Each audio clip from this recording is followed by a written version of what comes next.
À Paris, on le sait, chaque mètre carré est précieux. Mais imaginez un instant s'il y avait une pièce, souvent la plus petite, la plus oubliée, qui pouvait en fait radicalement changer la valeur et le confort d'un appartement. Eh bien aujourd'hui, on va s'intéresser au potentiel stratégique, oui, stratégique, de la rénovation des toilettes.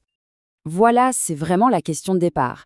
Parce que, soyons clairs, on ne parle pas juste de confort au jour le jour. Une rénovation bien pensée de ce tout petit espace peut devenir un vrai argument de poids, un argument décisif même, au moment de revendre. Alors, voyons comment ça se passe concrètement. Alors, premier point. Rénover ses toilettes, ce n'est pas juste hop, on change la cuvette et c'est fini. Non, non. C'est une vraie réflexion, une vision stratégique en fait qui s'appuie sur trois grands piliers. Et chacun de ces piliers va jouer directement sur la valeur perçue de l'appartement. Et ce qui est intéressant, c'est de voir comment ces trois points sont liés. Prenons un exemple, tout simple, le fameux WC suspendu. Bien sûr, c'est plus joli, plus design, mais ce n'est pas tout. Il libère complètement l'espace au sol, et ça, dans un appartement parisien, ça n'a pas de prix. Et pareil pour la mise aux normes. Il ne faut pas voir ça comme une contrainte, c'est une garantie, une promesse de sécurité et de confort qui va rassurer n'importe quel acheteur et donc augmenter la valeur du bien. C'est aussi simple que ça. Bon, évidemment, avant de se lancer, il y a la question qui est centrale, le budget.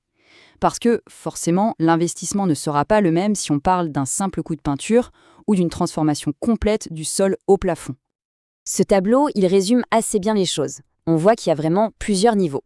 Pour une rénovation légère, un petit rafraîchissement rapide et efficace, on change le WC, un coup de peinture, on peut s'en sortir pour moins de 500 euros. Maintenant, si on veut un impact plus fort, avec par exemple l'installation d'un WC suspendu, là on passe à un budget qui peut aller jusqu'à 1500 euros. Et puis il y a la rénovation complète. Là on change tout, on peut déplacer les réseaux, installer un WC japonais high-tech, on parle d'un vrai investissement qui peut facilement dépasser les 4000 euros.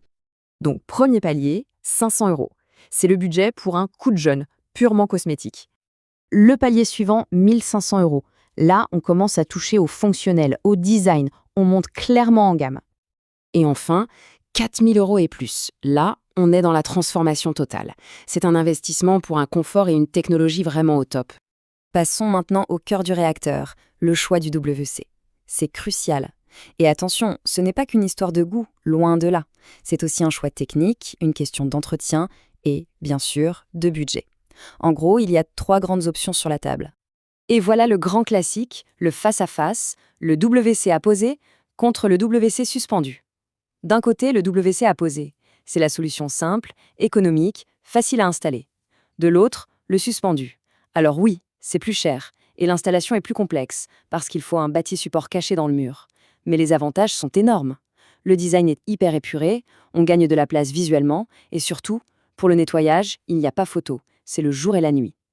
Au final, c'est un arbitrage à faire entre le budget de départ et le confort sur le long terme. Et enfin, il y a la troisième voie, l'option d'excellence, le WC japonais. Là, on change complètement de dimension.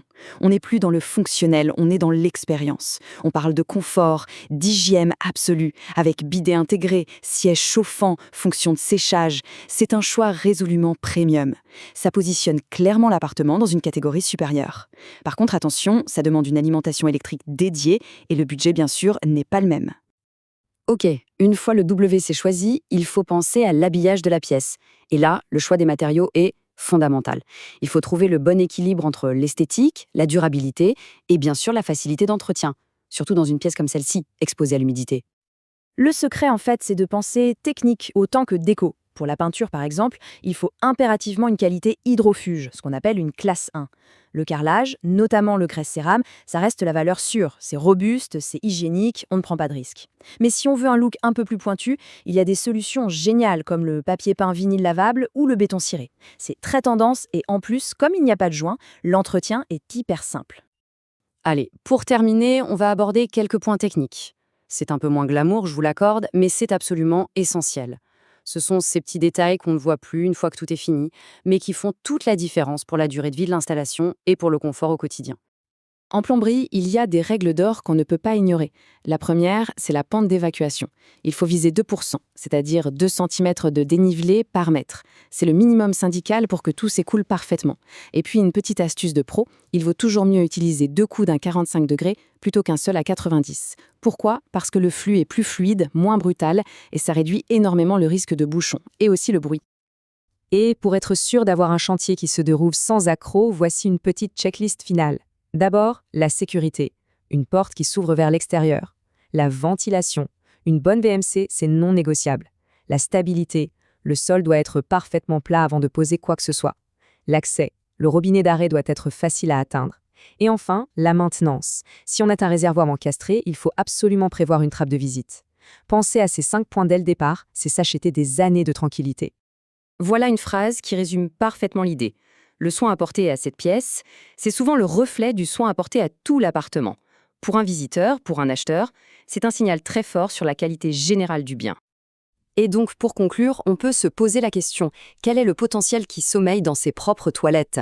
Il y a fort à parier que c'est bien plus qu'une simple pièce fonctionnelle. Merci d'avoir suivi cette analyse et à très bientôt.